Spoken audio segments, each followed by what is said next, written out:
Federal High Court Kano nullifies all actions taken by Kano State government against Emir Ado Bayero. He doesn't have the wherewithal, the jurisdiction and the power to declare a law that's passed legitimately by the State House of Assembly. Nigeria and South Africa to strengthen ties and engender better economic relations. Collaborative economics that will help our downtrodden and vulnerable people. Nigerian Institute of Public Relations inducts more than 500 new members from the media industry in Abuja. We will expect inductees to be alert, to be part of our enforcement drive.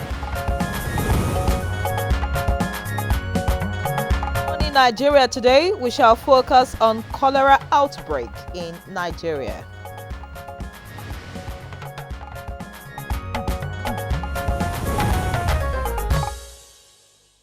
Well, cholera is an acute diarrheal disease caused by the bacterium Vibrio cholerae. Now, this bacterium is usually found in contaminated food and water. That's absolutely true, Victor. And the disease is a global threat. And in 2022, 2,349 deaths were reported out of 472,697 cases to the World Health Organization from 44 countries. And as we speak, the disease has already spread to 30 states in Nigeria, with 10 states contributing 90% of the burden of the current cholera outbreak, namely Bayelsa, Zamfara, Abia, Cross River, Bauchi, Delta, Katsina, Imo, Nasarawa, and Lagos. They make up the number. Alarming, you may say. This has made the Nigeria Center for Disease Control and Prevention to issue a public health advisory to Nigerians. This was done last Thursday, alerting members of the public on the increasing trend of cholera cases across the country, following the recently reported outbreak in Lagos State, with 401 suspected cases and 21 deaths already recorded. And of course, as the rainy season intensifies. And then NCDC report says a total of 1,141 suspected and 65 confirmed cases of cholera, with 30 deaths have been reported between the 1st of January to the 11th of June across 98 local government areas in 30 states of the Federation this year. According to the Director General of the NCDC, Dr. Jide Idris, a multi-sectoral national cholera technical working group led by the NSCDC, comprising relevant key players, have been providing support to the affected states. Now, Nigerians have been advised to, among other precautionary measures, boil water and store in clean covered containers before drinking, wash hands frequently with soap under clean running water, as well as seek immediate medical attention for sudden watery stool.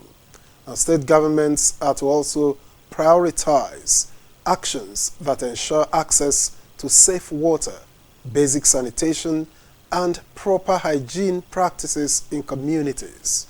As the outbreak spreads to more states, leaving a trail of suffering and death in its wake, we examine the root causes, the response of authorities, and the efforts of healthcare workers battling to contain this preventable yet deadly disease. Welcome to the program. I am Victor Azu. And I'm Henry John. Let me also join my colleague to welcome you to the program. We're reaching you live on the network service of the NTA. It's a Friday, and of course, it's a loaded package. We'll have the newspaper review, but that will be much later when Chukwudi Okoli will join us. But for now, we've got Musa Abubakar right here with us, and he's going to feed us with the morning news. Musa, good morning to you. Good morning, Henry and Victor. Here's the morning news. Justice Abdullahi Muhammad Liman of the Federal High Court in Kano has delivered a ruling in the case between Aminu Baba Dang Agundi and the Kano state government and other officials. The ruling has nullified all actions taken by the defendants before the court's ex parte order issued in May and order a return to the status quo. This notification was made based on disobedience of court order, that the government was in disobedience and all the steps it took after the repeal law is before this court, yet it has set it aside. This court clearly stated in its ruling that he doesn't have the wherewithal, the jurisdiction and the power to declare a law that's passed legitimately by the State House of Assembly. Meanwhile, the Court of Appeal, Abuja Division, has reserved judgment in the appeal filed by a former Speaker of the Rivers State House of Assembly, Martin Maule, and 24 orders against the Speaker, Victor Oko Jumbo, and 5 others.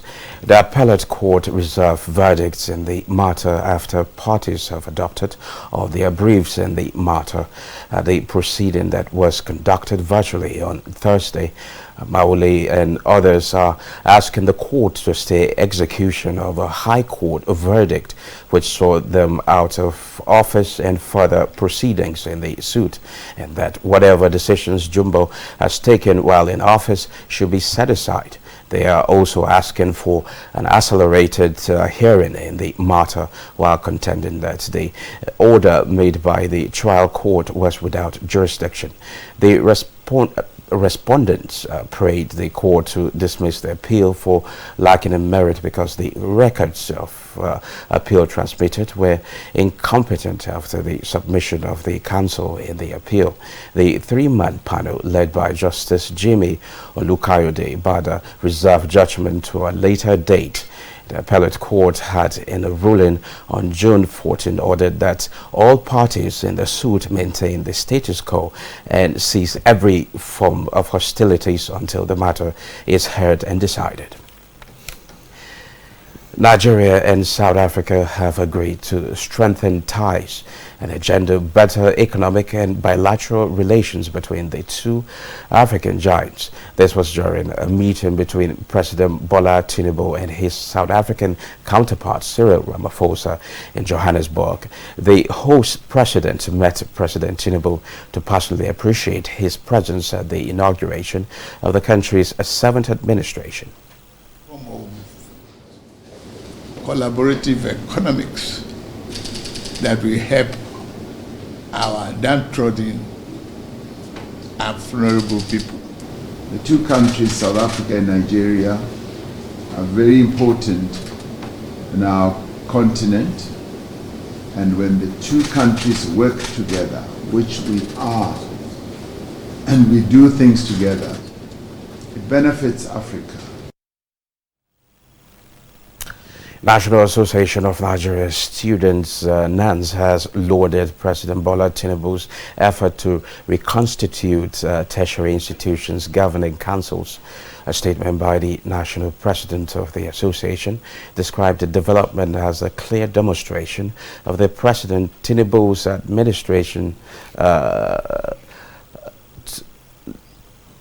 administration to reinvigorate the glory of Nigerian education. He also said the move will help in addressing a myriad of problems bedeviling the academic institutions, as well as improving the well-being of the academic system in Nigeria. While congratulating the new reconstituted Governing Council, the association urged them to run an open-door policy and engage student organizations to fast-track successful implementation of the program to facilitate sustainable development in the sector. More than 500 new members of the Nigerian Institute of Public Relations from the media industry have been inducted into the professional body Minister of Information and National Orientation Mohammed Idris, who was represented at the ceremony, enjoined the inductees to abide by the ethics of the public relations profession as a catalyst for positive change and development. Role of not just representing your organizations, but also going forcefully to speak positively, write forcefully about your own country. The essence of enforcement and compliance is not for prosecution, neither is it for persecution. It is to do things well. Well, those are the highlights of the news at this time. Good Morning Nigeria continues with Victor and Erie. After the commercial break, please don't go away.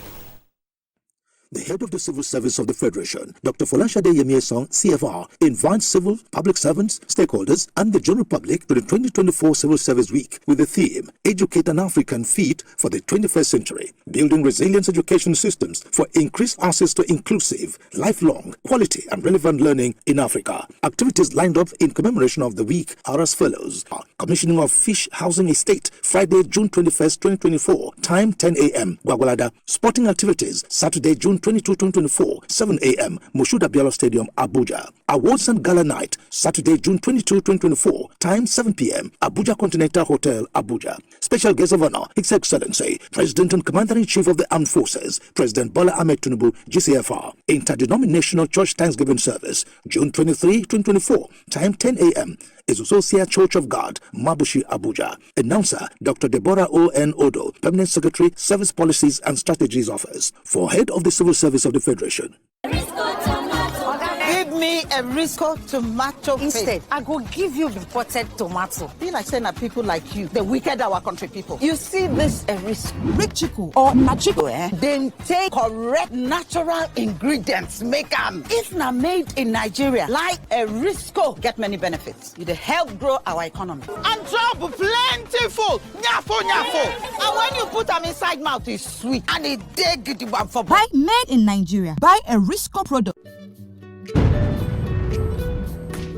Bye, Mom. He's going to play in this weather.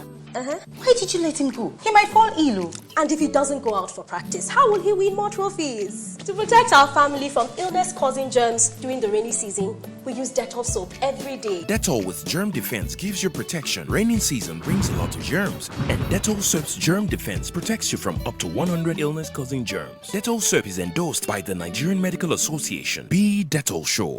In the heat of the summer, walking on the road feels like walking on hot coals. How do I cope with this heat? And how do I cope with that bad odor? By staying 5 degrees cooler. Body odor is caused by germs, and on hot days, the sweating and the odor are more. That's why you need to get the new improved Dettol Cool Soap, which offers up to 5 degrees instant cooling sensation and protects you from 99.9% odor-causing germs. The lights are on and the stage is set for dreams to take flight. Who will be the next idol? Watch Nigerian Idol live performances every Sunday at 7 p.m. and you get to decide by voting for your favorite contestant. You can vote via website, mobile site, or by using the My DSTV or My GoTV app with no stress. To vote via website or mobile site, simply visit africamagic.tv/Nigerian Idol. Click on vote, register, and then enter your details and a password of your choice. It's easy and it's free. You can also get AWOOF votes for your favorite Nigerian Idol contestants. All you have to do is download the My DSTV or My GoTV app and you have more voting power at your fingertips. Visit the website for more information. Voting opens on Sundays after the live shows and closes every Thursday at 8 p.m. Remember, vote for your favorites each week and you get to decide this year's Nigerian Idol. Nigerian Idol Season 9 is proudly sponsored by Techno, Stop at Nothing, and Biggie for every moment.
Welcome.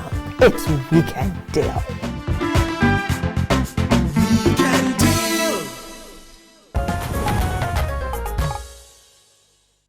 All right, thanks for staying with us on Good Morning Nigeria. And up next for us here is Newspaper Review.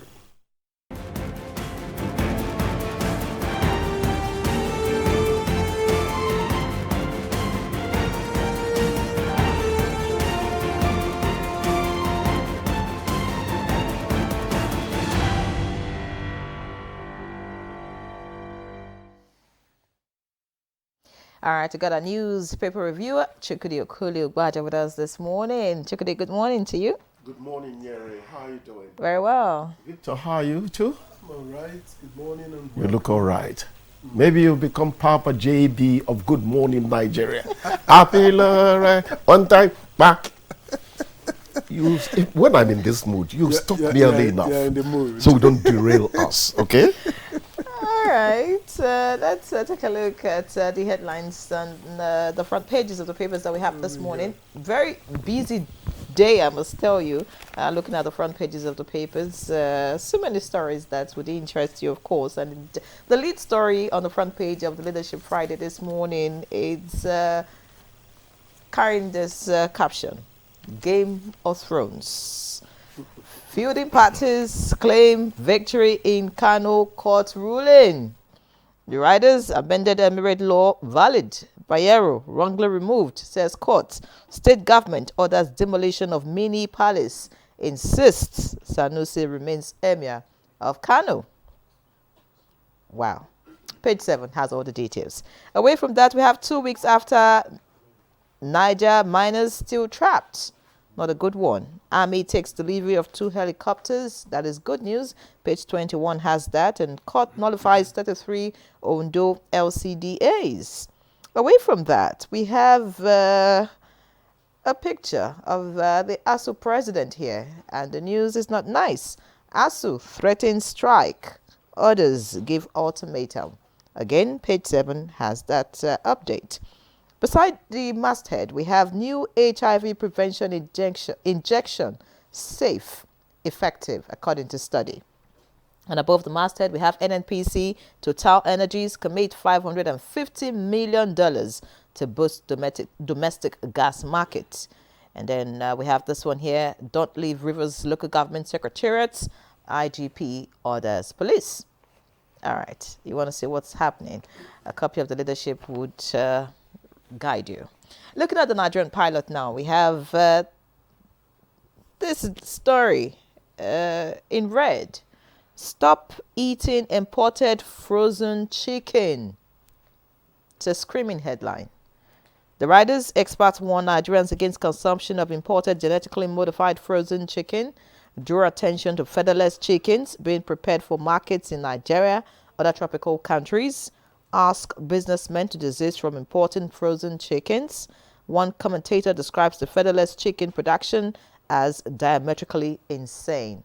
By the way, I've seen that video. Have you, Victor? No, I haven't. All right. I think featherless. Featherless chicken, yeah. Well, chickens go featherless anyway. Well, this one is a genetic breed. It's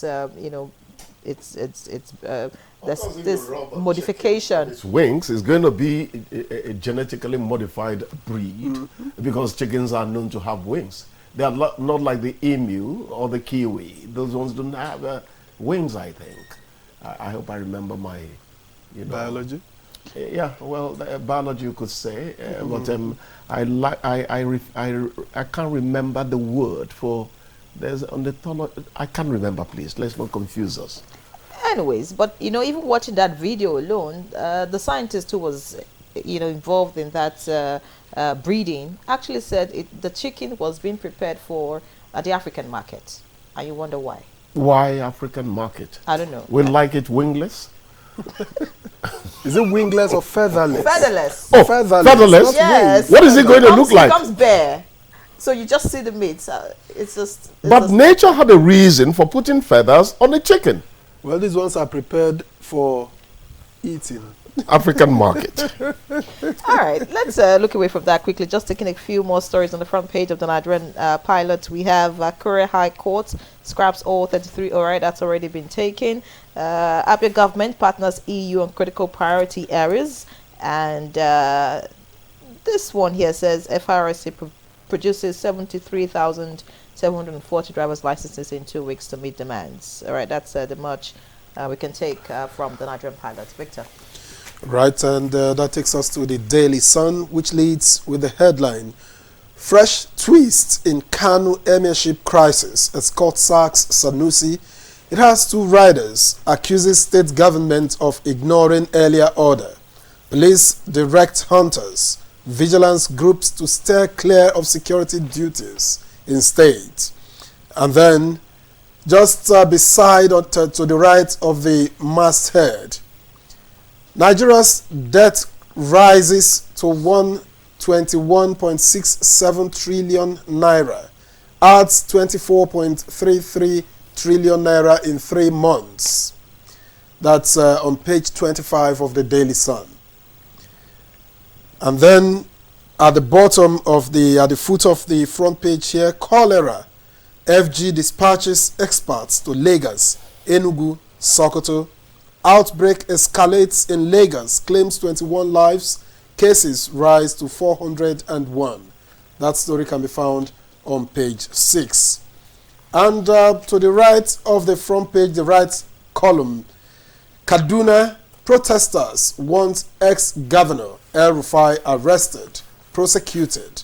That's on page 4. Tinubu, Ramaphosa push for stronger ties between Nigeria, South Africa in Johannesburg. Page 26. How FG marginalizes Ndibo, that's according to Iwanyawu, says Clark authorized to speak for southern leaders. That story is on page 8.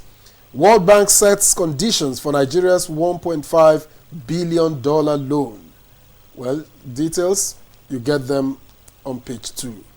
Rivers Assembly crisis. Appeal Court reserves judgment is on page 4.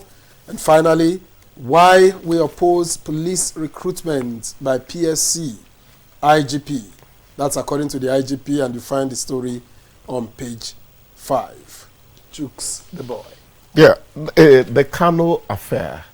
Justice Lehman, I think, says by that judgment, says a subsisting court order should have been obeyed. So it's about disobedience of a court order and going ahead to, to change the emirship, whereas a court had, said, you stay where you are till a proper determination of a suit.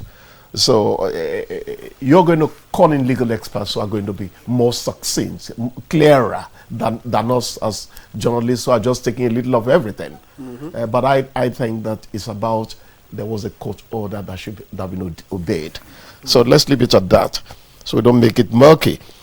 Now, the National Bureau of Statistics is saying that PMS increased by 223% to 770 naira per litre in May 2024 compared to 238 naira per litre, during the corresponding period last year. That's in 2023. And you want to say that's really astronomical. It's still a telling blow on many of us. But the good news is that Dangote, I think this time they are very much, they are very sure that by July, maybe toward the end of July, they are going to start rolling out PMS. And one would only naturally expect that this would impact on the price of PMS by taking it down a bit. Remember what happened to diesel. Diesel is no longer being sold for 1,600 naira. It's about 1,200 now. I think when people added their little bits, it moved from the 900 and something that Dangote, sells to them for. So there is hope at the end of the day concerning these things. Let's pray that, let's hope the hope comes to fruition. Yeah. Yere, you mentioned that HIV prevention, whatever. Injection. Oh, really? Safe. Would they call that a vaccine at this stage? They didn't quite call it a vaccine. But if it prevents the human immunodeficiency virus, if one might call it a virus, then that is quite good news, because the problem with HIV has always been the mutational ability. You couldn't trap it easily. It had this, you say a cat, somebody has more lives than a cat. A cat has 9 lives, So the HIV had more lives than a cat. But if scientists are saying that now it could be reasonably tamed, I want to say that this is good news. That's progress. But remember that controlling it, or rather keeping it down to the point that it doesn't become a platform for opportunistic infections, because the deficiency is actually a state of the body, which now lays the body open to infection by opportunistic diseases. But what I'm stressing is that even the opportunistic diseases had been tamed in the sense that you could take drugs that depress, and it doesn't take you to that level where it festers, and before you knew it, there are even sores on your mouth and all that. So it's all still progress for science. It is quite something that we should be happy about. In terms of deaths, we are making progress, positive progress or negative. The report says Nigeria's debt rises to 121.67 trillion naira. And it will add 24.33 trillion in 3 months. Technically, every Nigerian owes about 700,000 naira, including you, Chukwudi. How does that make you feel? I feel good. It means that I'm recognizing the world financially. 145, 146 trillion in 3 months. Look, I'm not an economist. I try to restrain myself from discussing. We say that a good journalist knows his limitations. You leave certain things to experts. There's no shame in it. But I want to say that Nigeria really, given its potential, if only we could reduce waste, become more efficient. I talked to somebody in the district where I live.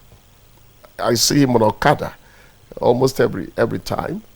And I had a little farm work for him. And when he's going to do it, he told me that he works somewhere in the office. I said, so what time do you go to the office? Cases like that abound in our country. People are talking about minimum wage. People are not talking about maximum productivity. So going back to what I'm talking about, that money is not really big money. If only the giant of Africa, as we called it in those days, would rise and take its place in the world. The first thing is internal revenue generation. The second, no, that should be, second. The most important thing is putting in place those sectors of the economy that can really turn us around, turn situations. Most important. No, I think agriculture is it. Power, yes, power, so many things. But agriculture is going to be what eventually builds this country out more than anything else. Yes. Well, and not the kind of agriculture we're doing now, mechanized. Yes. At a very, serious scale. If you talk mechanized farming, then yes, you say it builds the country. Not when I have a garden at my backyard. Nyere would say that incentives should be created, whatever she means by that and all that. She is talking correctly. Whatever we need to do to agriculture, let's do it to it. And I am thinking that we might not be totally out of the woods by this time next year in terms of prices of food. Potatoes are just being grown because the rain did not start in time. That pushes, if you're going to leave it for 3 months, you pull it up, pull it out, then plant beans. The beans will be pushed into the tip of September. Whereas people will tell you that beans is better when it comes first week of August or maybe second week. So we may be getting into trouble gradually because of the late commencement of the rains in these parts. because really the southern parts and all that, they had been. Experienced. But the real production of food happens from up north, you know. So we just pray that things eventually, you know, even out properly for us. All right. It's time to thank you for your contributions to Good Morning Nigeria this morning. The way you're looking at my lips, you are waiting for me to keep quiet. No, I'm actually admiring the Time to go. Bye-bye, everyone. The discussion continues after this time out. Please stay with us. A good farmer is a craftsman of the highest order. It is said, great farmer, great nation. No farmer, no nation. Yes, let's set the ball rolling to build that great Nigeria where good food is in abundance, affordable and easily accessible. The Renewed Hope Initiative, RHI, an initiative of the First Lady of the Federal Republic of Nigeria, Senator Oluremi Tinubu, CON, is aligning with the vision and aspiration of the administration of President Bola Tinubu, GCFR, and is organizing the Every Home a Garden competition. The competition is under the scope of agriculture of the Renewed Hope Initiative. For the competition, women are encouraged to immediately plant a garden at home, such that the harvest can provide adequate food on their table and enough to give their neighbor. This competition is open to only women. She must be a first-time farmer. The garden must be in her home, and it is open to women in every state of the Federation and the FCT. Interested participants should do a 30-second video and a picture of the garden, which indicates its location, to the office of the First Ladies of their various states. The winner of this competition will be announced in December 2024, and the winner of the competition goes home with 20 million naira. Women, join the train. Be part of the food revolution in Nigeria. What are you waiting for? Let's get to work. This message is by the Renewed Hope Initiative, RHI, an initiative of the First Lady of the Federal Republic of Nigeria, Senator Oluremi Tinubu, CON.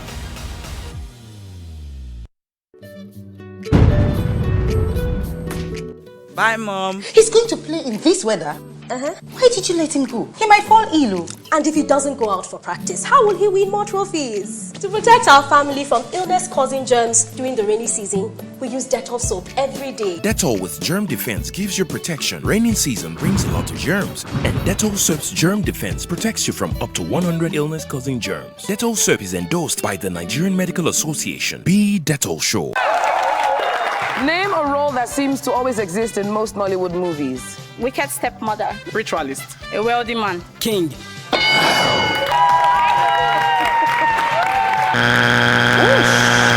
Mention an activity that requires using your lips. Or risking it with eating. Is smiling. Kiss. I go with sock. How do you do that? I really don't know what that is. I got money.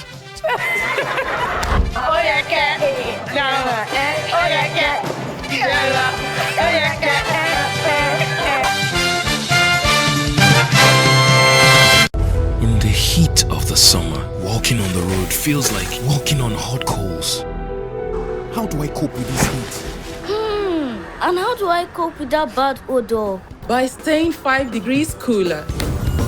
Body odor is caused by germs, and on hot days, the sweating and the odor are more. That's why you need to get the new improved Dettol Cool Soap, which offers up to 5 degrees instant cooling sensation and protects you from 99.9% odor-causing germs.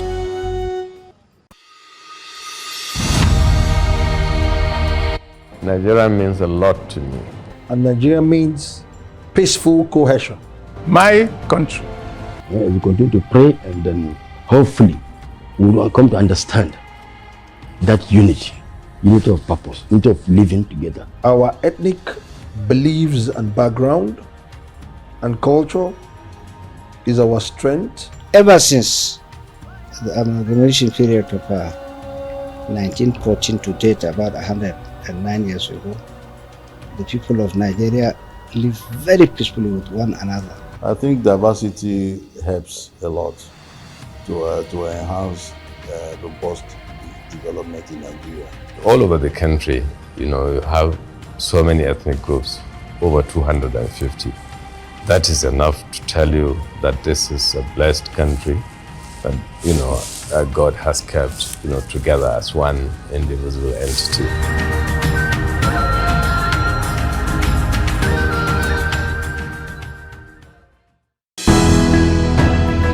The counsel of our fathers. I will urge and advise our younger generation to use talent and brain to sort out problems, not arms.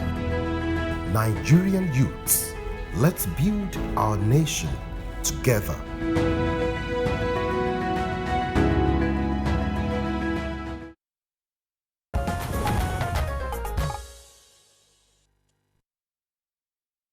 It's still good morning, Nigeria.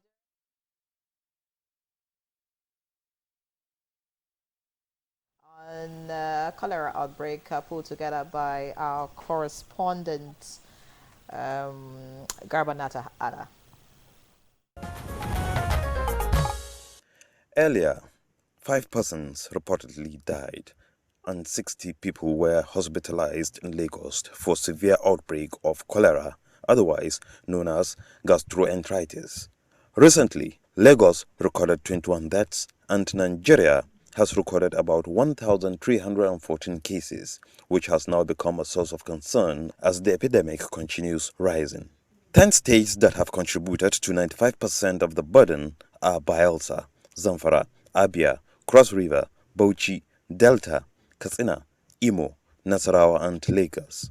However, statistics indicate that top states affected include Lagos with 401 cases, Bayelsa with 442 cases, Abia with 109 and 50 cases from Zamfara and less than 50 cases in other 30 states across the country, according to the Nigerian Center for Disease Control and Prevention.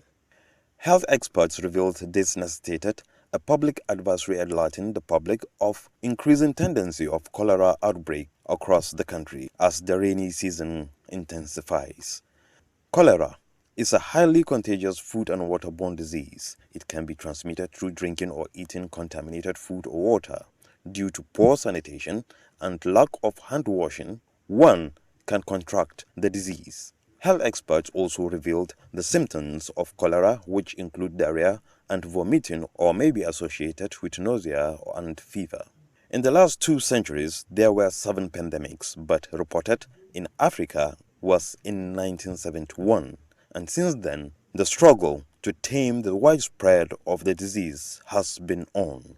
Nigerian health authorities believe the disease is preventable, but what kind of measures has the government put in place to contain the spread?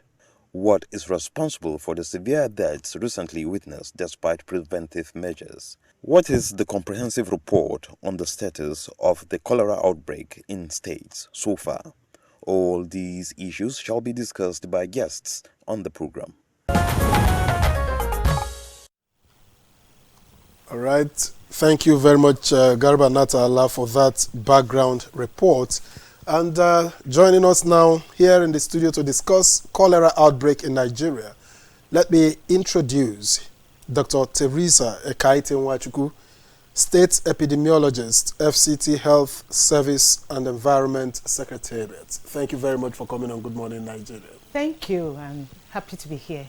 Good morning. And also joining us from our Owerri studio is Dr. Prosper Ohayaga Success, Honorable Commissioner for Health and Social Services, Imo State. It's a pleasure to welcome you, Doctor. Very much. Good morning.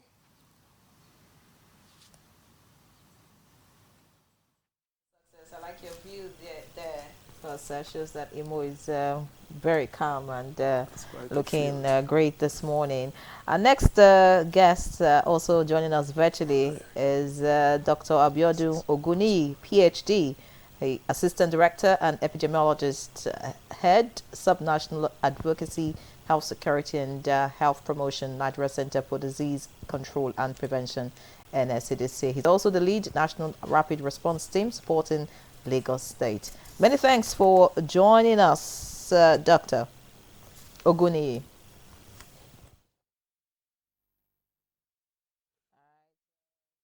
I'm sure that connection will be much better.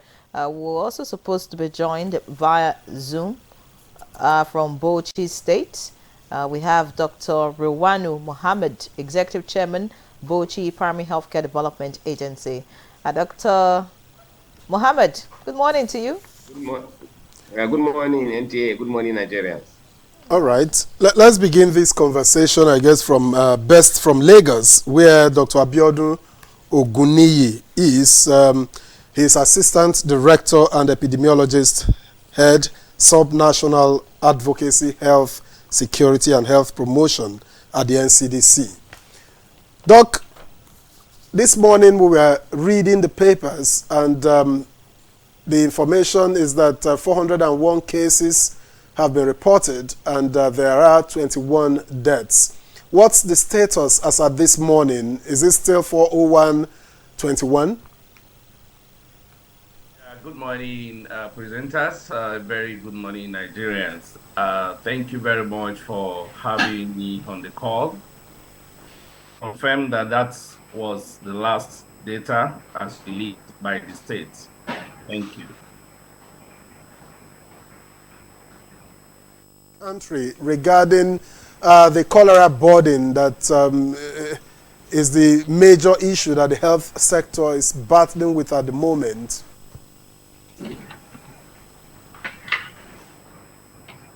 So, indulgence, when we have virtual calls like this, there is always a lag. So I didn't get the beginning part of your question. If you don't mind, if you can repeat, if the question was for me. Yes, I just wanted a status, a situation report of where we are with the cholera burden that we have at the moment beyond the numbers.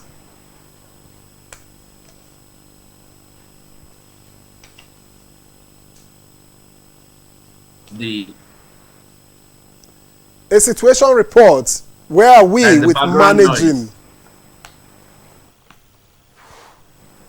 All right. Thank you very much. So, as we all know, cholera has always been with us. So, it's not the first outbreak we experience. History will show us that as far back as 15th century, cholera epidemic has been characterized.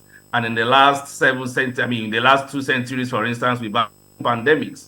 And the current wave of the outbreak that we're experiencing in the country could be traced to 1961, that later came into Africa in 1971, and it's been here with us.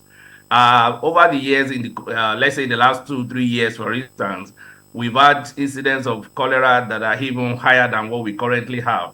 And so it's important to underscore the fact that we've been able to put measures in place to stem the tide what we currently have.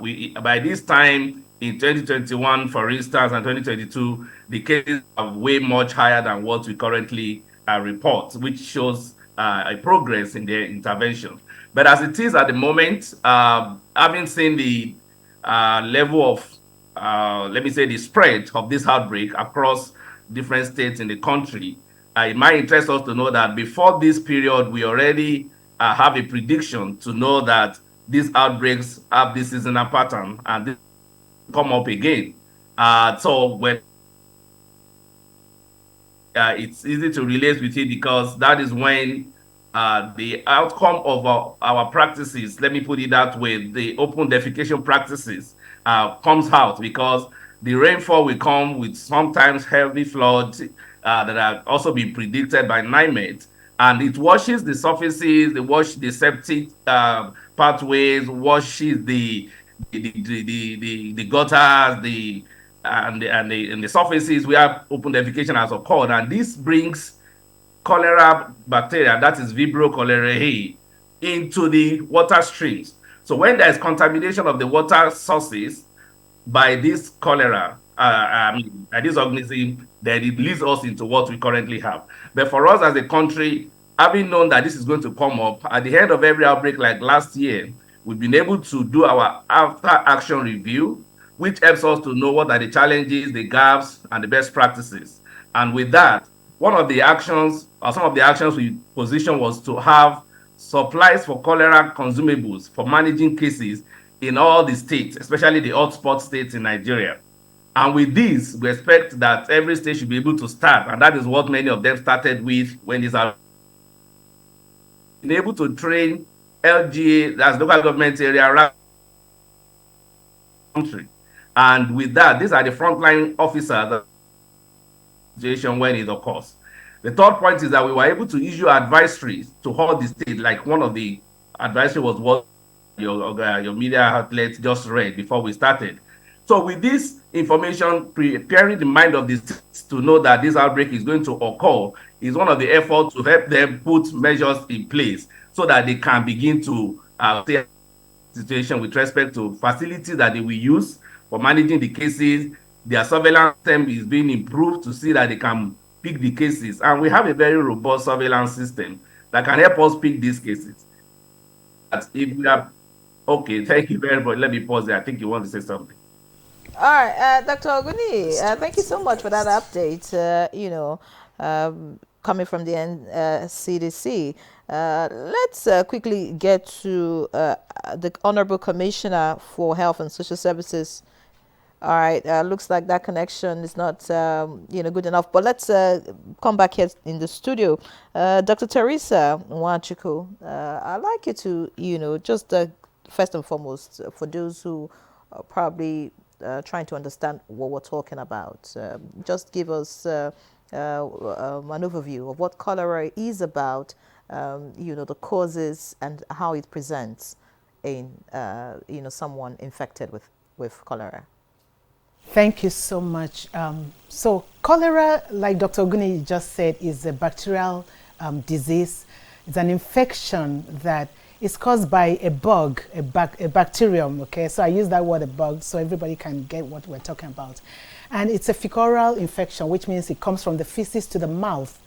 So when people stool, when people are infected and they contaminate water sources and contaminate some food sources with the bacterium or with the bacteria, then it gets into human beings. It gets into human beings and then it releases toxins. These toxins kind of open the tap of the body and then water comes out. So so that's it. It's a bacterial infection.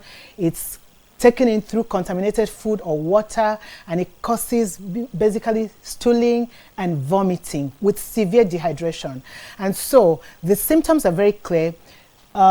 Severe stooling, which is very typical. If it's cholera, it's very typical. We call it rice water stool. So imagine if you boil rice, if you parboil rice, and then that's soggy kind of pale water that comes out.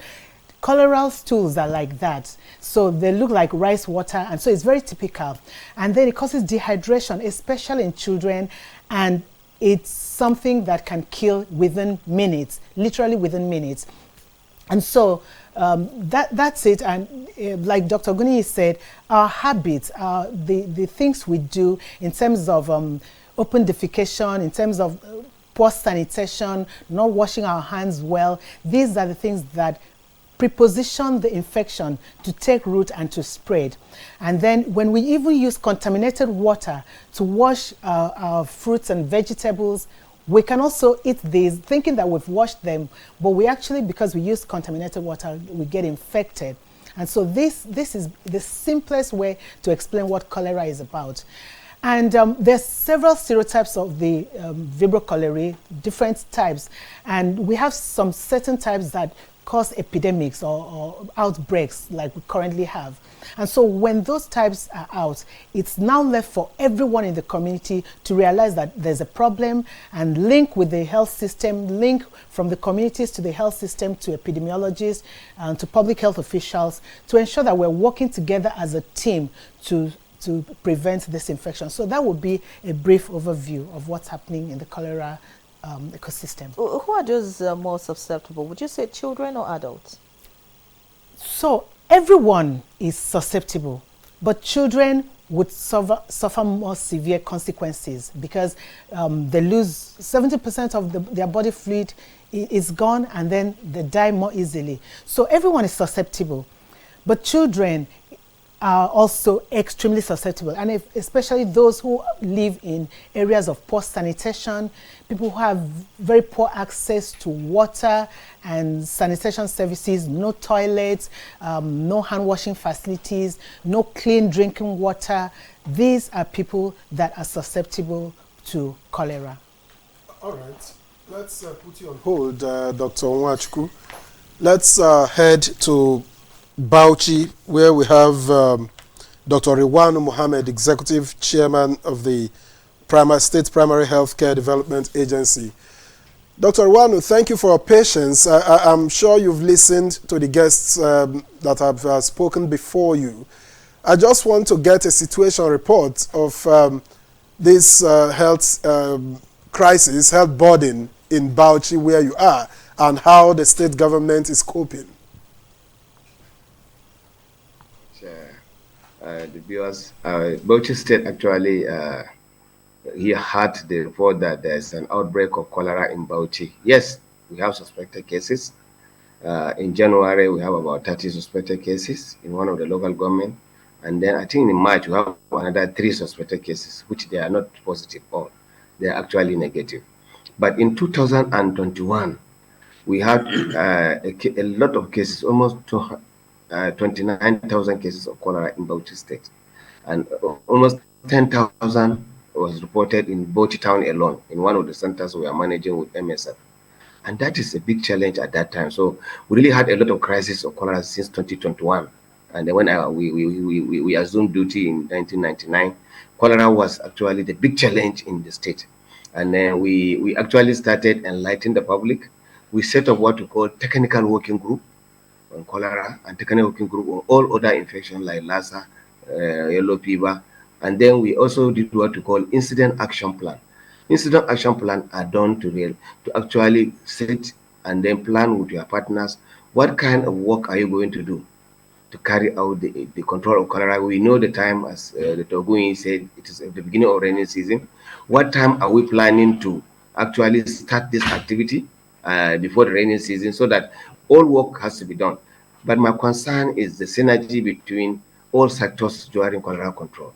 The NCTC is doing their best, but there is not much control between NCTC, Federal Ministry of Environment, since it's environmental disease, and then National Primary Healthcare Development Agency. That is the reason why we are not having effective control. And it's a big challenge in the state here because of the terrain and the issue of lack of enough water supply and refuse disposal, particularly open defecation. It's only one local government that is local government open defecation free in Bauchi State. All other local government, the open defecation is at the highest level. And water wash all this stool into the well, and at the end of the day, outbreak starts. And you can see 2021, 2022, there was not much outbreak because we used the vaccine. We got a hotel. Seem to be having a bit of a network challenge with Dr. Mohammed in Bauchi, but of course I'm sure that will get better as the conversation continues. But let's quickly get to Imo now, if the connection is strong enough. Let's hear from the Honorable Commissioner for Health and Social Services, Dr. Success. I would like you to also give us a situation report in Imo State. What's like, how you dealing with cholera, and also give us the status, as regards open defecation.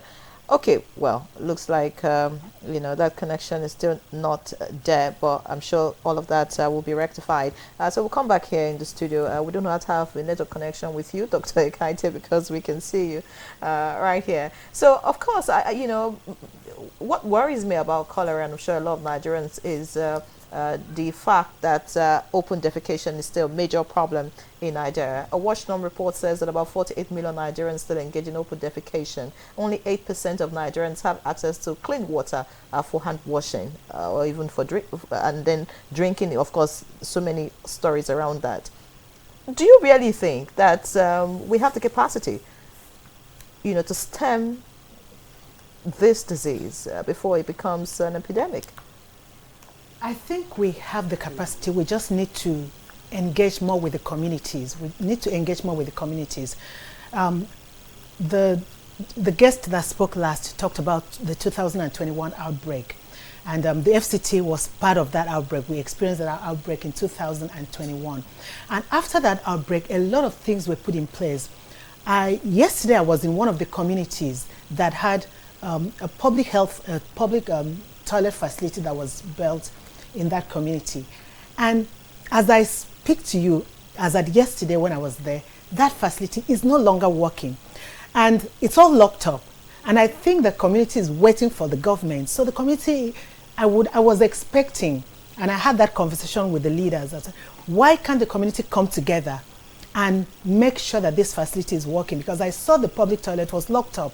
And I asked, why is it locked? They said, oh, it's not working, water is not flowing. And I said, why can't the community, the government has put this facility there, and you could see the date. Why can't they do something about it? So there needs to be that synergy. Communities also need to take responsibilities. If you go to many communities now, you see that people step over gutters to go to their daily bread. So they're selling things right in front of them. It's a sewage line, it's gutter that is not cleaned. Now, do you think the government needs to go in there and clean those gutters? So I think communities need to, we have the capacity. So we need to engage the communities to know what level of responsibilities should you take. Even if in your local environment, just keep it clean. And if some facilities has been brought to your community, can you maintain it? What can you do to maintain it? So yes, Nigeria has the capacity to do a lot of things. It's that willpower by everyone to work together. By the way, could you give us statistics for FCT at the moment in terms of the cholera outbreak? Oh yes, right now in the FCT, we don't have any confirmed cases. If you look at the NCDC advisory, there's one case reported from the FCT, and that one case was reported as far back as February. And when the results came in, when we were called and our team went in, took the samples, the result turned out negative. But we had already sent in the CIF, the case investigation form for that case as a suspected cholera outbreak as a case. But that result turned out negative. So as of today, we don't have a confirmed case of cholera in the FCT.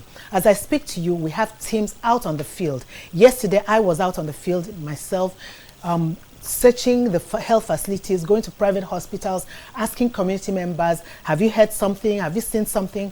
Because right now, somebody talked about the incident management system. We have that system. We have a surveillance system that is very effective. And so now we know what is happening in other states.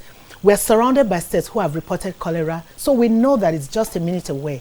So our emergency operations center is on the alert mode, and that means heightened surveillance. We're out in the communities, we're out in private facilities, we're out in health facilities, asking questions, responding to signals, responding to rumors, responding to alerts, just to hope that we can keep ahead of the bacteria.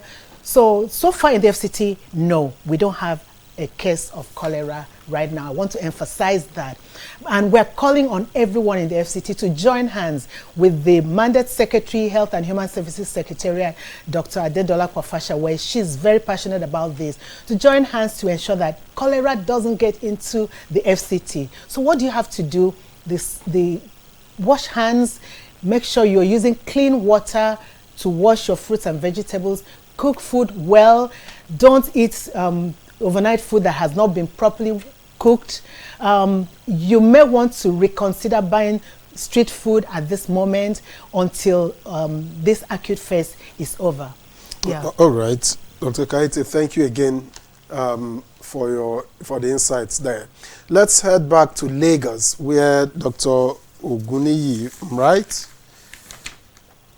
Okay, let's head back to Lagos and engage Dr. Oguniyi.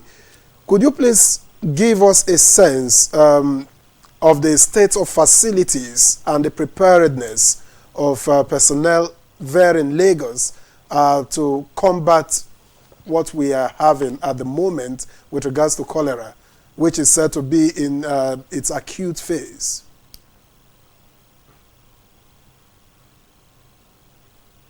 Oh, we lost Dr. Oguniyi there.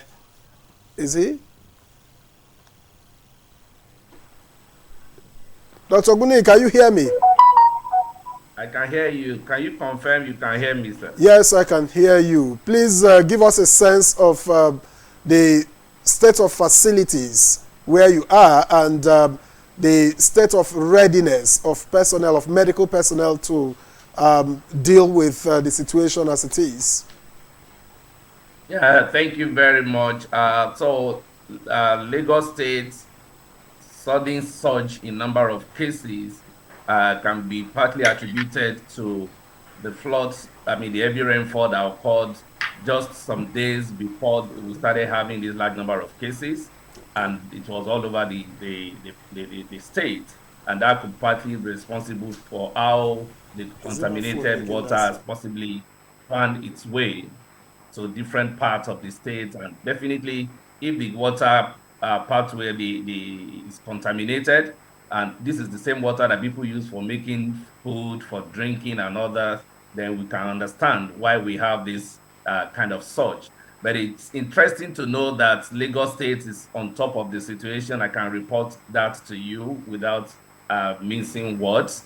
There's high level political will and commitment from the governor's level, uh, daily making calls, working with the commissioners, or the commissioner of environment, commissioner of health, commissioner for agri, information. It's high-level incident command system activated here in Lagos. And you have all the general manager of LASEPA, that is the State Environmental Protection Agency. They are using a One Health approach. What we call One Health approach is bringing human, animal, and health, human, animal health, and environmental health all together. All the stakeholders are in the room, the partners are on ground, WHO. So it's the state is not taking this lightly at all, because the health of Lagosians is so paramount to them. And I can see that vividly on ground. Meetings are held late into the night, like 10:30 p.m., 11 p.m. I hope you can hear me. The internet could be a bit unstable. Apologies. It is what it is.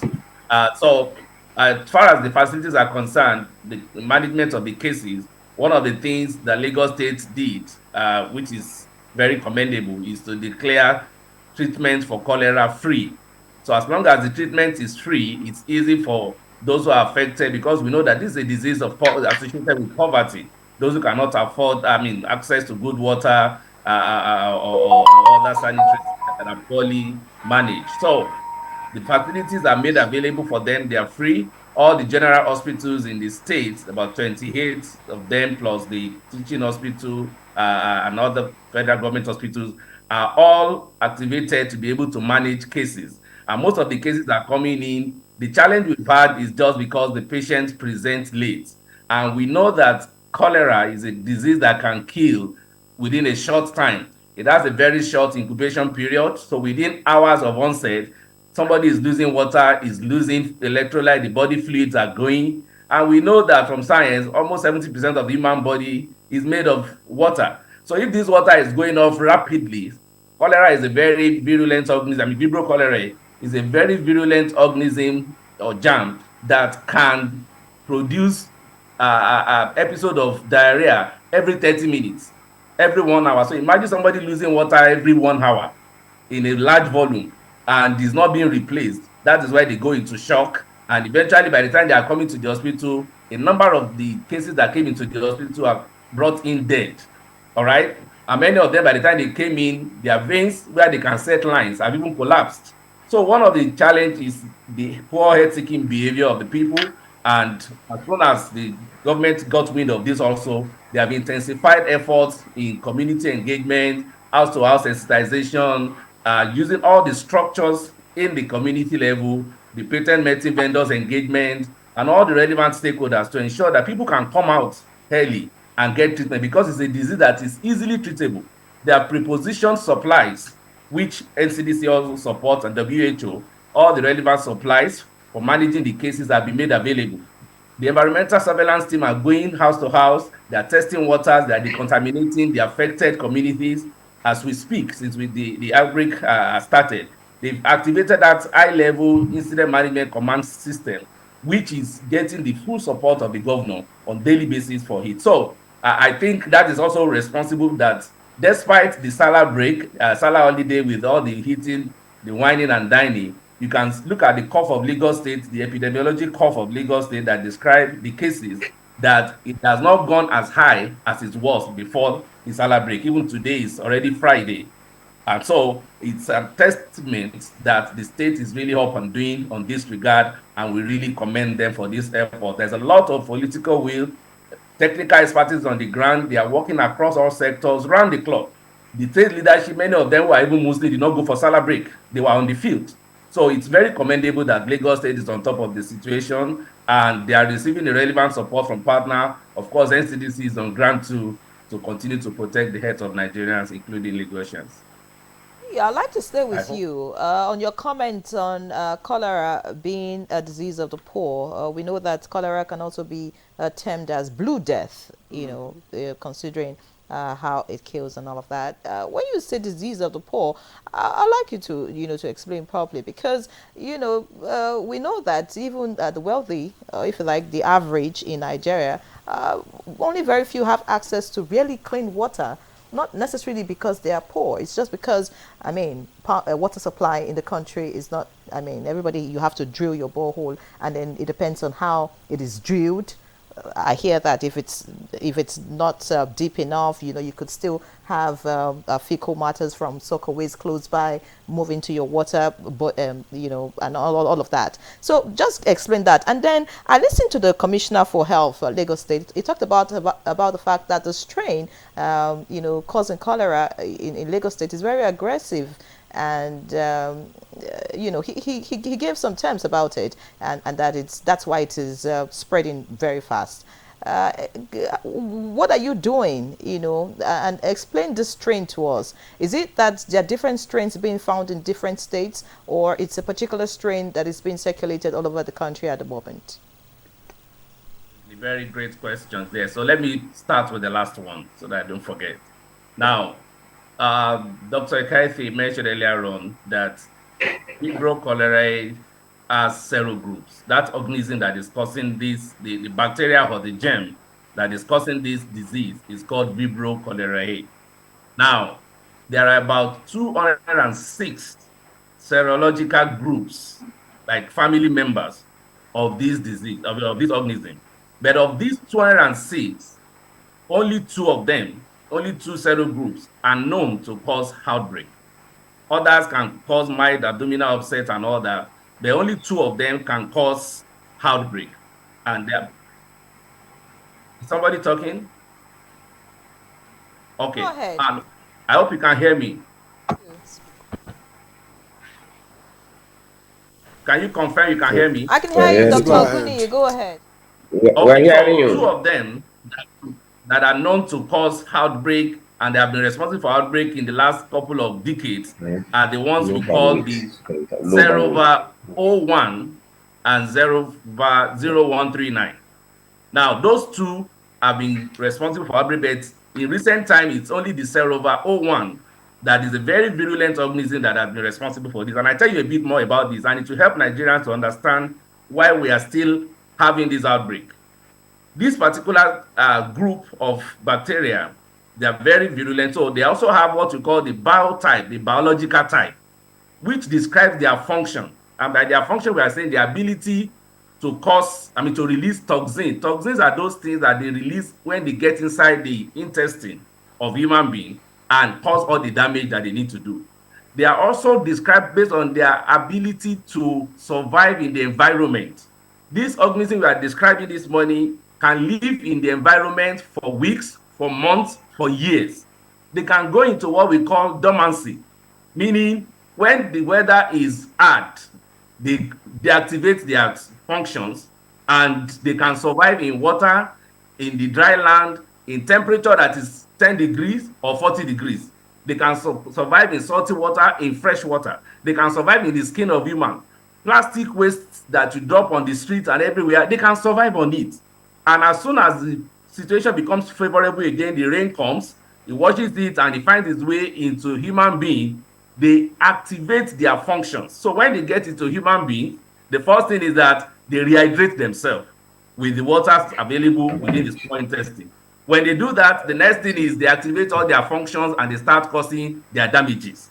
And with that, with more organism being produced, because every diarrhea, every stool that is coming out of a cholera patient contains thousands and thousands of these organisms that are being released with every episode of that diarrhea.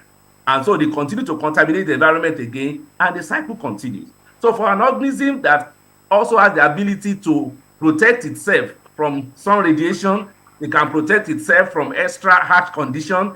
It is a very serious organism, and that is what is in circulation. That is why it's responsible for outbreak. So the commissioner said it very correctly. That is the strain we have in the country.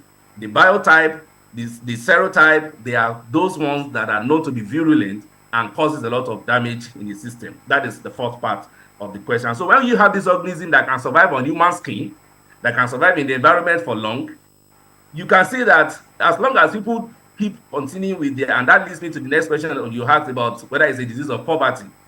So when you find out that the slums, statistics some have quoted that about 50% of people living in Lagos are possibly not having that kind of comfortable apartment that gives them the opportunity for access to water that is portable for them. Lagos is built on water, so to say.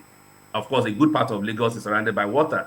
And when you have that kind of situation, there is tendency to get exposed. And so you found out that where this outbreak started from, in Lagos Island, for instance, where majority of the cases are, you will find those settlements that are not optimum for living, so to say, compared to people who are living in highbrow areas. And that's why you hardly find that disease starting with the rich settlement. You find out that it will start with those who are living in places around gutters, dirty environment, who are not keeping their hygiene.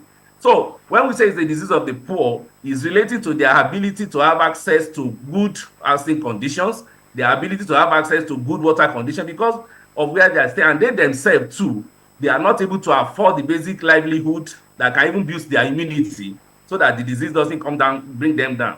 Because more than 60% of those who will have cholera will not come down with the disease. The immune system is strong enough. So for them, they are also not well fed, nutritional issues are there are deficiency, and so they can easily come down with the disease. And by the time one person comes down with it, he spread it to everybody in the family, contaminates the environment the more, and that can continue. And there are also the people that cannot easily seek care because they don't have the money.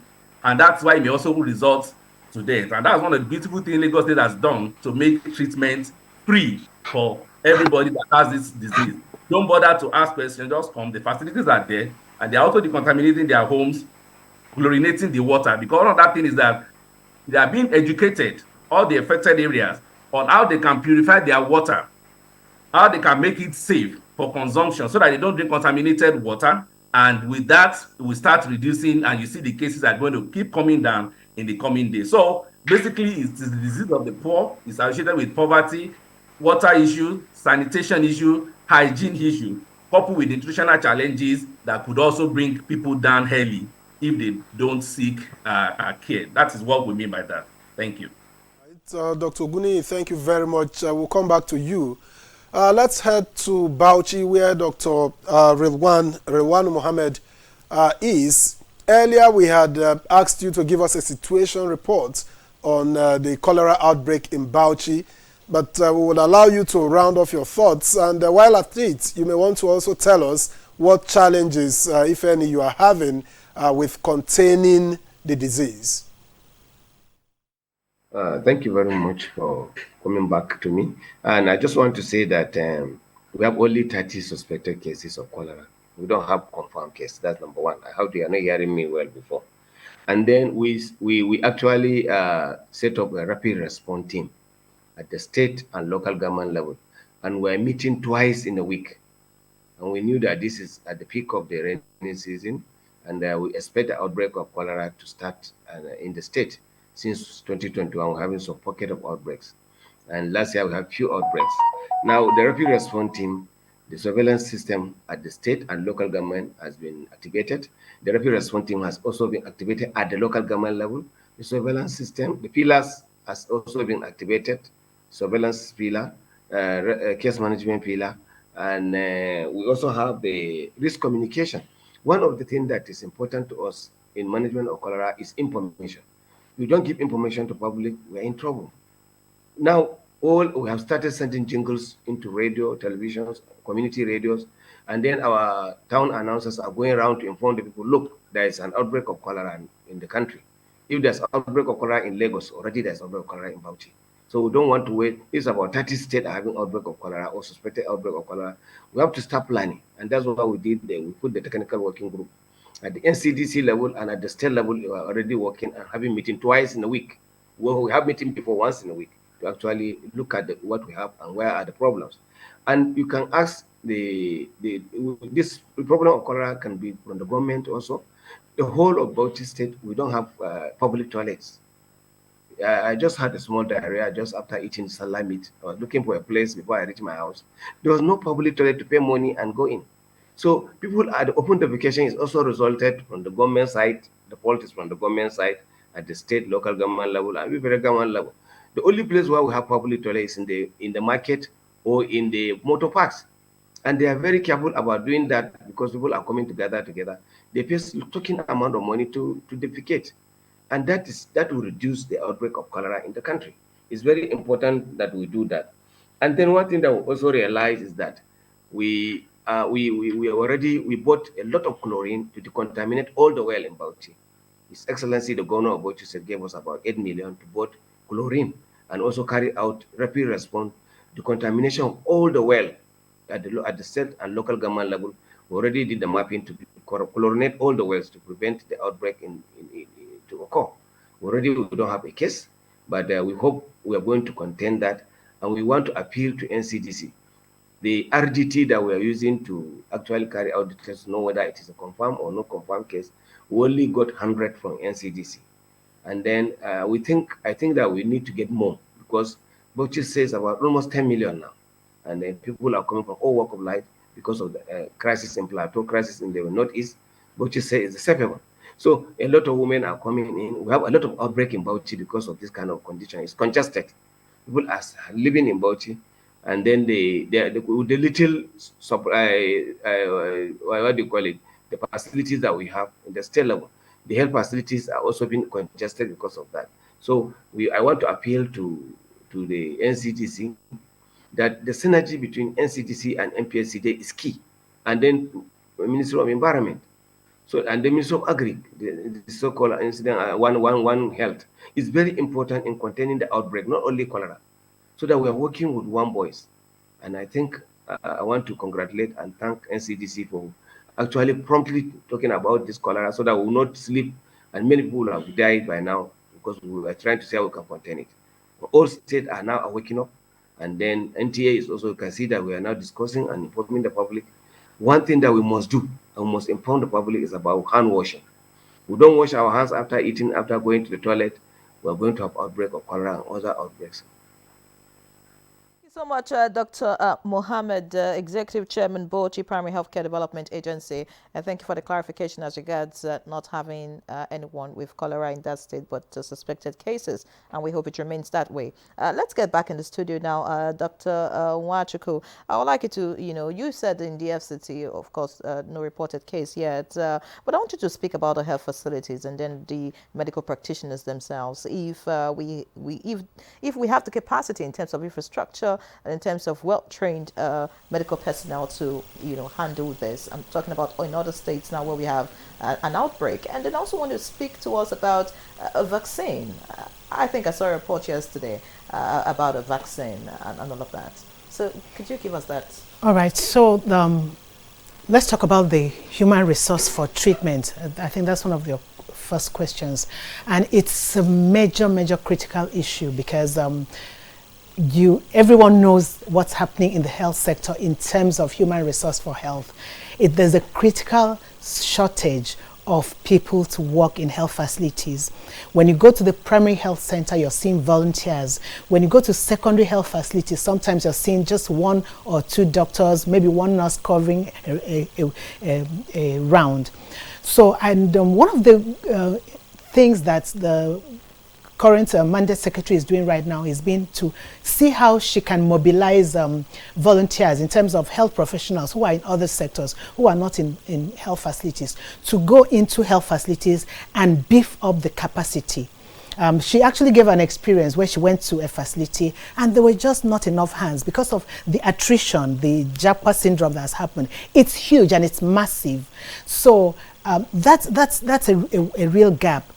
And so what the mandate secretary is doing right now is mopping up human resource doctors and nurses who are in other sectors to go into facilities, maybe on a volunteer basis, to help and to beef up the capacity. But in terms of the quality of the doctors, the quality of the nurses, the FCT has the right quality, the right set of people who know what to do. What we just need is the numbers. We need the critical numbers to be there on the ground to respond.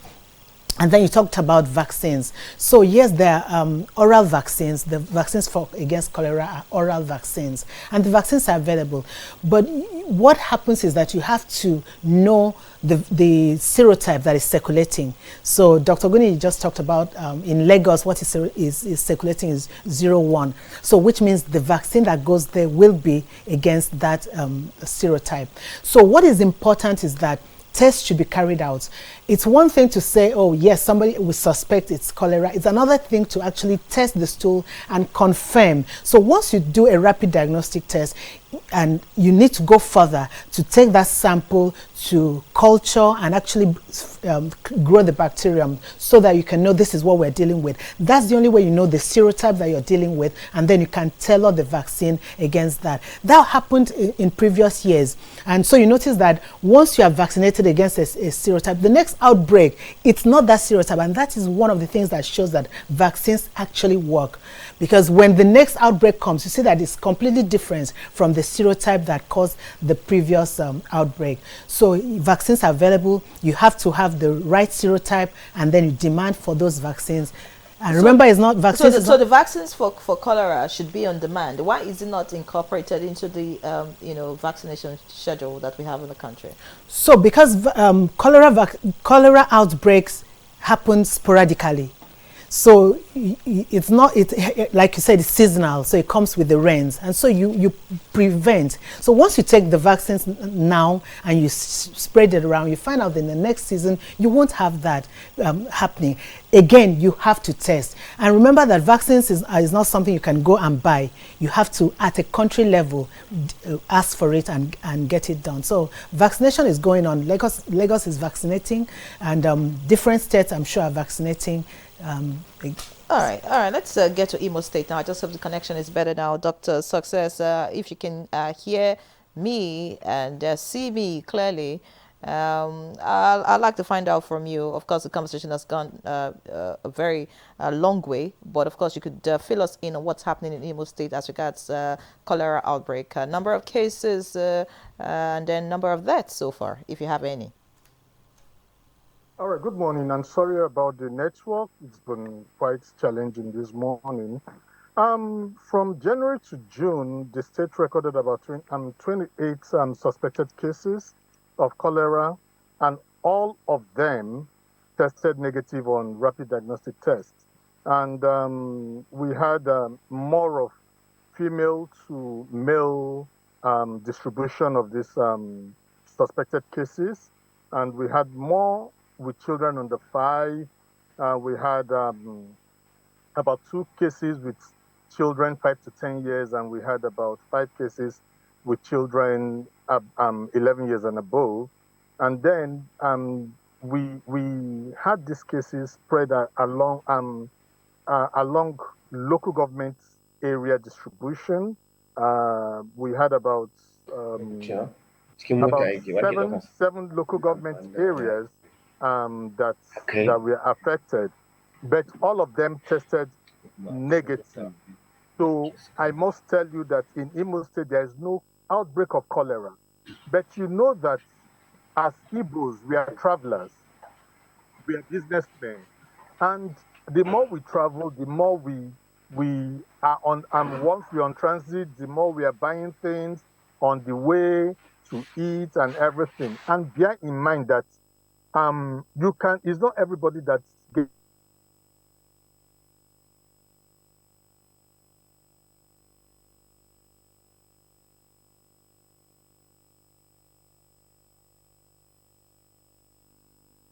Right. I just hope that we can, be able to hear Dr. Success, properly before we end this conversation. Now, just to quickly get to you, Dr. Onwachukwu. You talked about the vaccine, of course, which, a lot of people need to be more aware of because, just very few people know that there's a vaccination. Then, so far, we've been hearing all the doctors so far that have spoken of talking about suspected cases. So, are there other illnesses that present like cholera that could be mistaken for cholera? Absolutely. Absolutely. Simple food poisoning would lead to stooling. And so, if that happens, especially in an outbreak situation, you must suspect that, okay, could this be cholera? So, food poisoning, the rotavirus, diarrheal diseases. So there are lots of things that could present. Anything that would cause diarrhea, in this moment, you must suspect cholera. So the idea is to have that high index of suspicion. Anybody comes in, don't say it's teething. One of the challenges with mothers would say, oh, the child is teething. So you don't want to say the child is teething. You should suspect. So just have that index of suspicion. It helps us to stay ahead of the infection. So once we suspect, then it allows us to tailor our management, especially to test and then to institute treatment. And then once you test, then the result comes out and you're happy. You can say, okay, fine, this is not cholera. But the idea is to have that high index of suspicion and to think about it, to keep it in mind, in view, so that you're not caught unawares. So, yeah. All right, but are there advices you may want to give with regards to how we tackle this in the states where it is prevalent? I think everyone, Dr. Rilwan has talked about it, Dr. Guniyi has talked about it. First of all, know that there's a cholera outbreak, even if your state is not experiencing it right now. What do you need to do? Your water source. So if you're taking water from a well, ensure that it is decontaminated. Ensure that you have some chlorine taps. And this is something you can easily pick over the counter from your local pharmacy and add them to your water. You can boil the water. You can ensure that your fruits and vegetables are washed with clean water. So don't just assume that just because somebody rinsed it in a bucket. I mean, we've seen videos of people washing fruits in gutter water, right? So once you buy anything, wash them with clean water, cook your foods well, wash your hands after going to the toilet, wash your hands after changing your baby's diapers, wash your hands after you have been in contact with someone who was sick with the diarrheal diseases. So these are basic and simple things that don't cost money, that everyone in the community can do. And so then spread the message, tell people about it, have a high index of suspicion. And if somebody is stooling, don't keep them at home overnight. Don't say, because what happens with cholera is that the stooling is effortless. So the individual doesn't even know. So they're sleeping and they're losing this fluid and they're slipping into unconsciousness. That's one of the things that happens. So you go to wake up somebody in the morning and you find out that they're in a pool of their feces because they're gone. So if somebody is stooling, don't say, oh, let's wait till the morning, right? Take them out to get help immediately.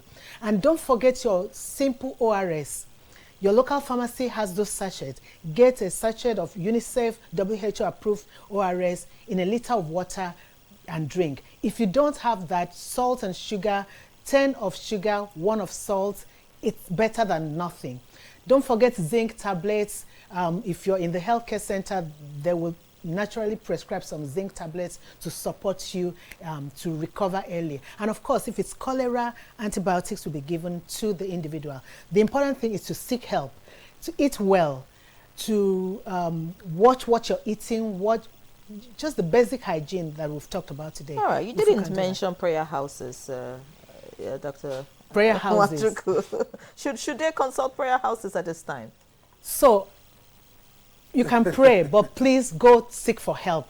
In a medical facility. In a medical facility. That doesn't stop. God is everywhere. So you can pray while you're in the hospital and while you're in your primary healthcare center. Yes, keep praying, but please don't go there for the treatment of cholera. All right. Thank you very much, Dr. Onwachukwu. Let's head to Imo again. Dr. Success, we've had a hard time getting you to really talk to us this morning, but Now that you've confirmed that there is no case yet in Imo where you are, what are you doing over there to ensure that the situation remains the same? Well, I hope I'm going to be quite successful speaking to everybody now. The truth of the matter is we have ongoing active case search in all the local government areas. Remember that we are Igbos and we travel a whole lot. And when we travel, we can also, get in contact with food contaminated by Vibrio cholerae or water contaminated by Vibrio cholerae. And most times, you know that most people who get in contact with this might not actually fall ill, but they will still be shedding out the bacteria and also be contaminating the environment or infecting people. So we are doing active case search.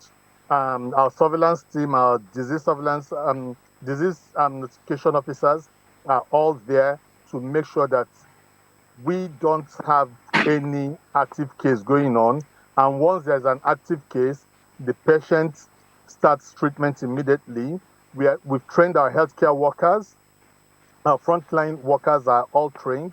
And we are also engaging the state mobilization officers about sensitization on cholera.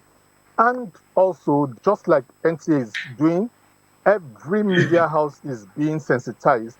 We are going to every media house. It's a corporate social responsibility of these media houses to help us sensitize the populace on the proper hand washing techniques, on open defecation, on sewage systems, so that we don't have issues of cholera outbreak. Thank you. Right. Thank you so much, Dr. Success. We'll come back to you, but that's after this break. Stay with us. In the heat of the summer, walking on the road feels like walking on hot coals. How do I cope with this heat? And how do I cope with that bad odor? By staying 5 degrees cooler.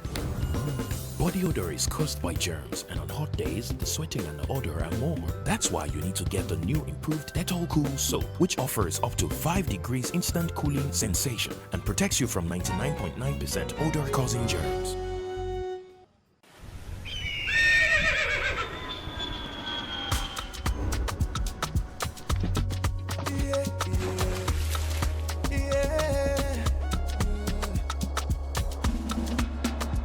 From the Atlantic across the savannah to the Sahara, we rise, a land of the free, we know they tire. We dream great, our spirit is undying. Resilient, rooted like palm tree, we swear in colors, with undying demand. We make solutions, we ignite passion, yeah. Authenticity is unique, we are more than just we are Nigeria, strengthened in unity. We know they carry love. We are Nigeria, together live the dream of a land with great destiny. We are Nigeria. I am the real Nigerian. Brought to you by the National Orientation Agency, NOA. Meet lovebirds Jayola and Adama Davies. Their dream of living together as man and wife has finally been fulfilled. The latest couple in town, Mr. and Mrs. Jaye Davis! But an invasion by their troublesome families was not a scenario they bargained for. Her mother moves in. His mother shows up with his little niece. Then her younger sister joins the scramble. You want to stay? Married life suddenly becomes very complicated even before it started. Follow their story on this channel as they confront every challenge as it comes. Family Forever, the story of our lives. This na Go TV, and now for here you fit watch better football from Mbappe.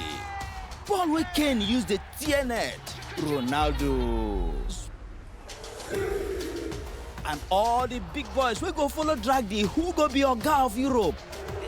Now who go become the Baba of Europe? Watch all the 51 games live on Top Super Sport from GoTV Jolly to Super Plus and GoTV Stream. Euro 2024 live. It goes sweet on Top GoTV. Love it.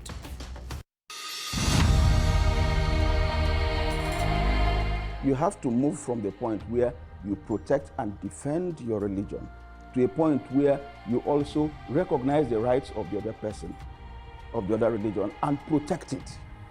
So if I am protecting my own territory and my own people and trying to emphasize their rights and protect their rights, I should also be thinking about how to protect the rights of the others.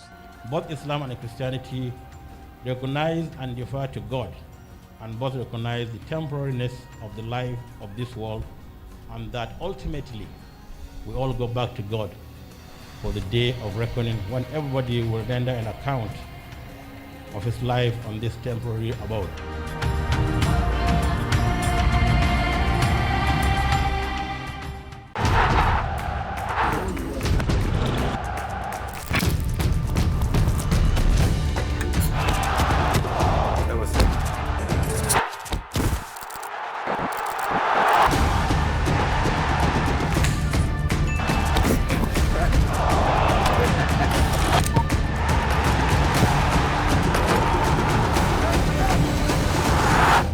Euro 2024, live on Sporty TV.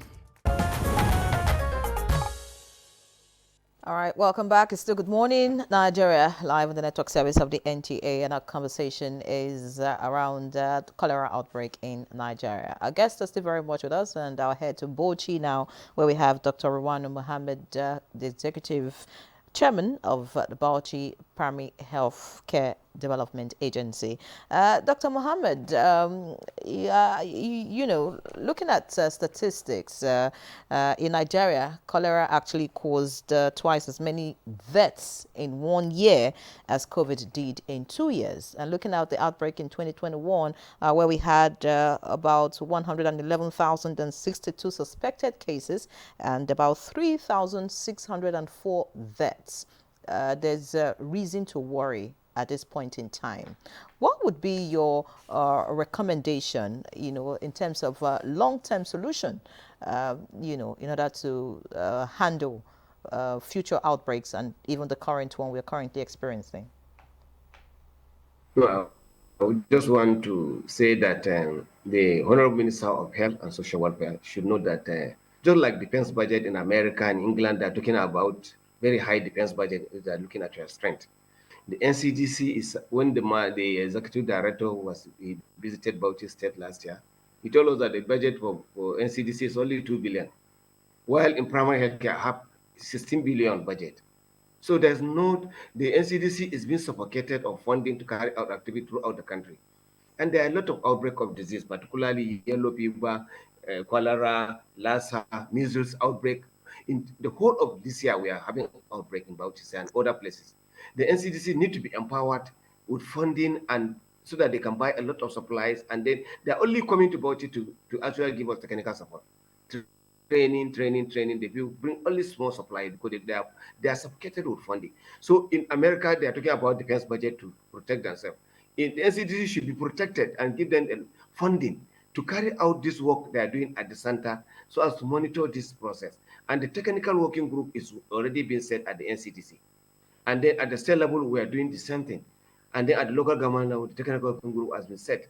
So we should also do before the next outbreak that occur, we'll have planned the what you call the incident action plan, which we have done in Bauchi State.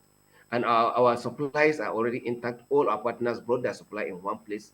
And then we plan what to do any time there's an outbreak. The MSF is actually trying to and waiting that is there any outbreak. The action against hunger is even waiting. Why is the outbreak now? Has it occurred? We really appreciate our partners during this activity. But our own organization, the NCDC, the MPSCD, on the other hand, has been funding. The budget is so good. And the budget of NCDC is a chicken chain. I just laugh at him. I said, this budget cannot control infection in the country.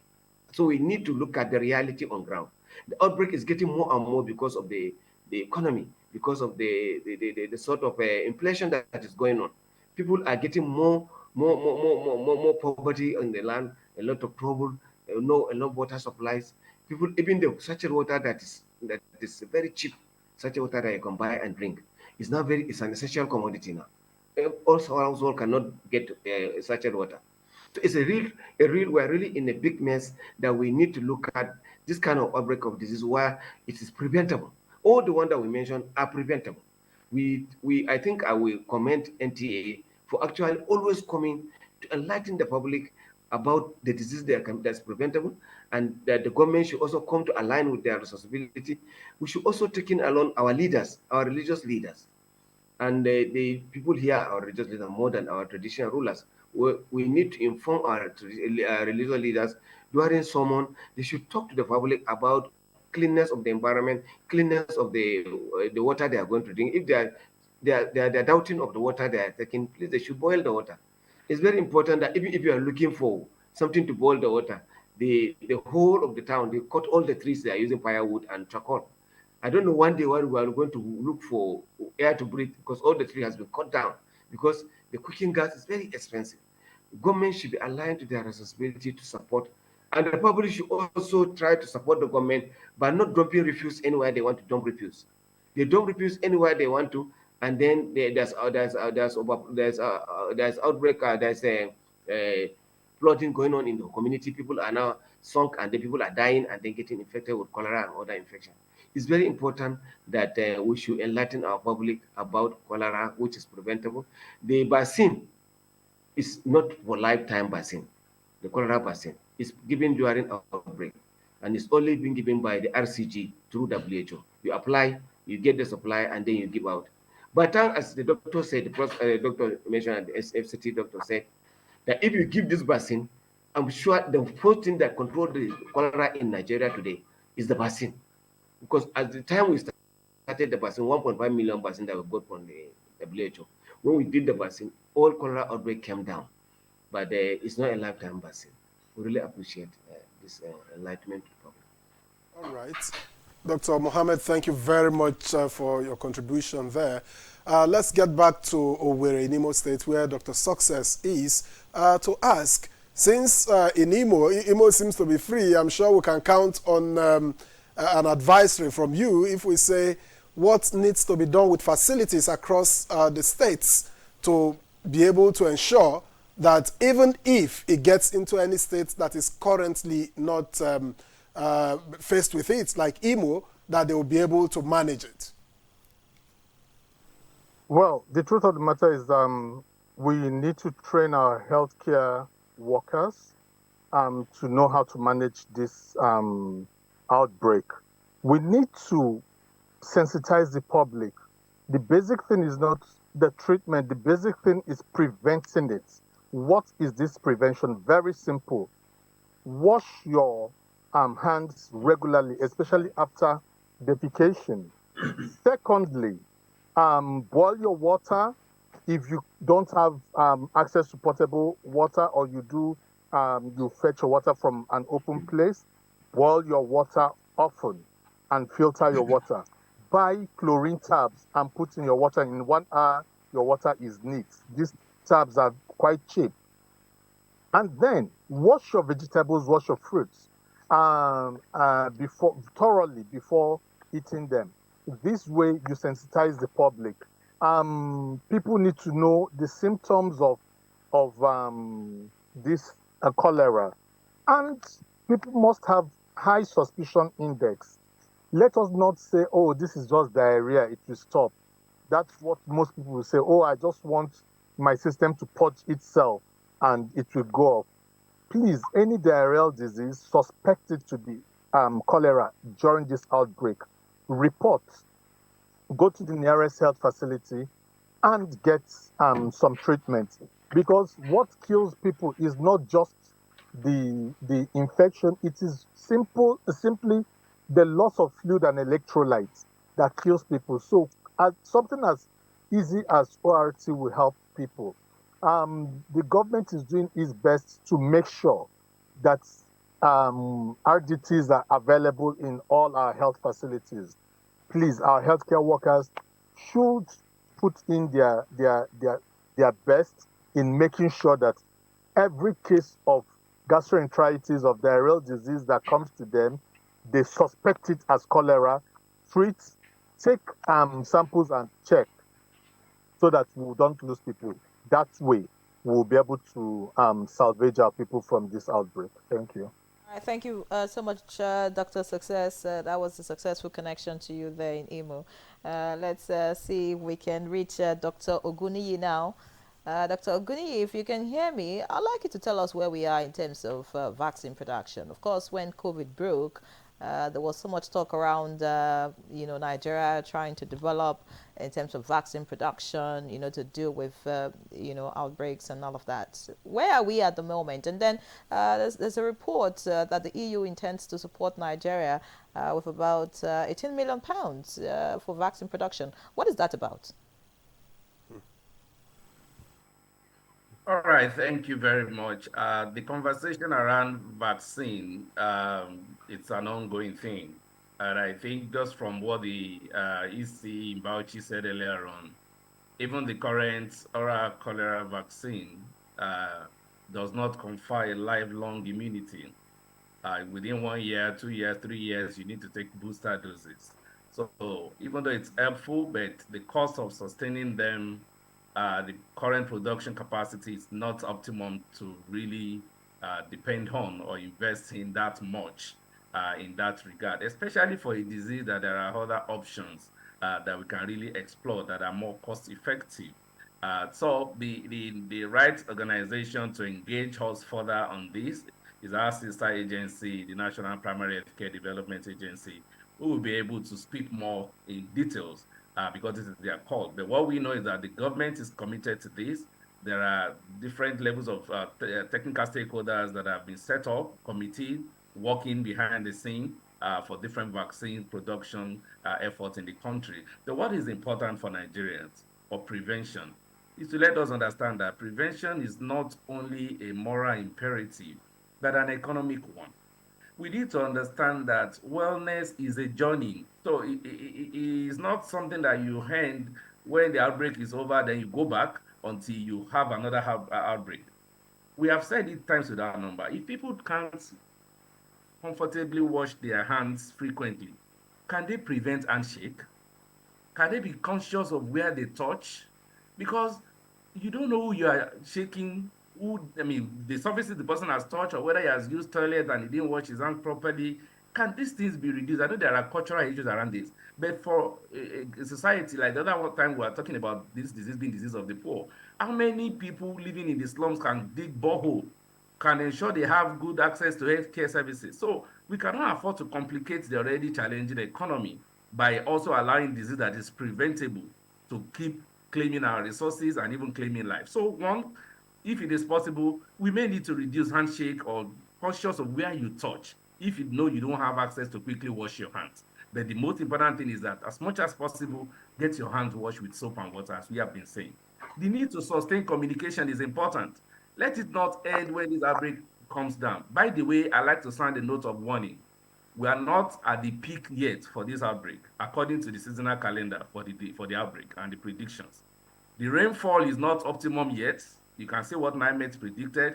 Most part of the north, maybe Dr. Iwanu can confirm how many times it has rained in Bauchi this year. Most parts of the north have not experienced their full rainfall. And so most times July, August is when this outbreak peaks. So it's not a time to relax, even if you are not reporting cases now, just like the commissioner said earlier on. Two, or let me say three now, there's what we call the school health program in all our schools. So education is important. Our school children across all age groups, we need to revitalize our school health programs and make it functional. And this is a call to the state leadership to ensure that whatever happens at the school level, the students are educated and they also know how to take preventive measures, including the hard. If the children are educated, they can even educate their parents. The issue of hygiene, this is not a time to throw waste indiscriminately because this waste will clog the drainages and you are not cleaning them. So when the sewages are blocked, the septic tank are being, some are building their septic tank close to water sources. it will become easy when flood comes to wash this thing into water supply, and it becomes a major challenge. So we need to take responsibility. And these are the issues. Education from religious homes and media houses like NTA, you're doing a great job. But our appeal is that let it not end with an outbreak. In season and out of season, please. All right, thank you so much for that valid point. But because of time, I want to just quickly respond to this. Are hand sanitizers still encouraged at this point in time? Because all the doctors that have spoken this morning have talked about washing hands with soap and water. Hand sanitizers, would that do the magic with cholera outbreak? Absolutely, it's still the same principle, because the content in the hand sanitizer, especially if it's properly produced, it's able to to kill the germs in our hands. That content is enough to kill the germs. The whole idea is that what the soap will do is what the hand sanitizers will do. But if you cannot afford hand sanitizers, please use soap and water. But hand sanitizer is equally effective. Some have even argued that it's more effective. But we know our people, when they hear about something now, they start increasing the prices. And that's another challenge we have faced. When they know that something is required to help prevent disease, then the market forces will just spiral up and becomes challenging for common people to afford again. So if you can produce this thing, and even chlorine, bleach solutions can also be diluted. You can ask the healthcare workers in your facilities in your area how you can use these things for purpose of washing and decontaminating surfaces, decontaminating homes. So straight answer, hand sanitizer is still very helpful. Everything that we are using during COVID, except the issue of mask, is still very useful for us, or the issue of physical distance. But the key intervention for infectious disease has been proven that more than 60% of infectious disease can be reduced just by proper hand washing with soap and water, or with hand sanitizer, as you have rightly said. So please, let's sustain the conversation. Thank you, Dr. Guni. We will sustain the conversation, but let's quickly get back here in the studio. Because at this time, you don't have here in the FCT, but are there lessons we can draw from past experiences regarding cholera outbreaks that we can build on to contain this particular one, so that for those of us who do not have experience or fit in this particular episode, we can keep it at that? Absolutely. I think the greatest lessons that we can learn from the previous outbreaks is a multi-sectoral approach. Everybody working together. So when we hold our EOC meetings, we bring people from the education sector, people from agri, people from the veterinary sector. So we're not saying, oh, this is a public health issue. This is a health issue, and it is for everyone. So that multi-sectoral approach has been extremely very helpful. The practices that we didn't have as a system a few years ago, right now, every week, we have meetings together that involves everyone from different sectors. So that multi-sectoral approach and collaboration has been very useful. Also, staying ahead of the infection is you need to be there before the infection comes. And then the system itself strengthening and getting ready. Preparedness and response is very important. So you must have a system that can coordinate a response. Your surveillance system must be very strong. You should have commodities available to respond, like Dr. Guni said. So it's not running around, people are saying, I'm sick, I don't have the money. So you should preposition commodities. The risk communication, the engagement, what we're doing right now, talking to the public is extremely important. Laboratory capacity, your ability to actually diagnose, okay, this is cholera we're dealing with. So these are the lessons we've learned. 60 seconds, we are really out of time. I want you to just speak about the vaccines. You know, there are myths about vaccines in the country, especially when they are, of course, all the vaccines are being imported at the moment. Could you clear that myth? Because a lot of Nigerians think that there's a hidden agenda to vaccines. Yeah. So would you also advise that for states that do not have any case of cholera now, citizens should go out to get vaccines? So, like I said, the vaccines are requested when you have, it's a reactive vaccination. It's called reactive vaccination. So it's not something you do routinely, okay? So it's reactive. So for the FCT, for example, with no case, should residents of the FCT go out to get vaccine now or not? That's not what we encourage at this point. Okay. No. What we're encouraging at this point is for people to do the simple thing of washing their hands, keeping their environments clean, and having clean drinking water and sanitation and hygiene practices. Generally, are vaccines safe?